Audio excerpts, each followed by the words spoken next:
A Long March 2D rocket lifted off at 0414 GMT Saturday 1114 p.m. Est Friday from the Jiuquan Space Base in northwestern China. Credit Xinhua A land imaging satellite soared to a 300 mili-high perch above Earth Saturday after lifting off on top of a Long March 2D rocket from the Jiuquan Space Base in the Gobi Desert, joining a similar military reconnaissance craft launched earlier this month in the same type of orbit.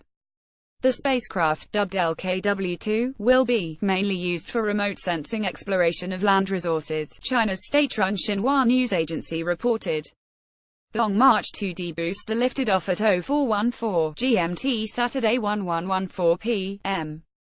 Est Friday from the Jiuquan launch base in northwestern China, and headed south to deploy its payload into a nearly circular orbit around 310 miles 500 kilometers in altitude. The orbit's inclination, or tilt to the equator, is 97.5 degrees, according to tracking data published by the U.S.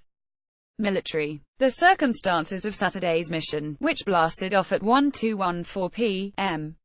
Beijing time, are nearly identical to a launch from Jiuquan on Deck 3, when a Long March 2D rocket took off at almost the same time of day and placed a payload in the same type of orbit. In both cases, Chinese state media said the satellites would be used for land imaging, and the spacecraft are presumably part of a new Chinese imaging and reconnaissance network. Saturday's launch placed the LKW-2 satellite into an orbit positioned 180 degrees away from the location of the LKW-1 craft launch Deck 3, allowing them to revisit and re-image the same place on Earth twice as often as possible with one satellite. Western analysts believed the satellites are likely high-resolution imaging platforms for the Chinese military. Sunday's launch marked the 17th Chinese space launch attempt of the year. 16 of the mission's successfully reached orbit.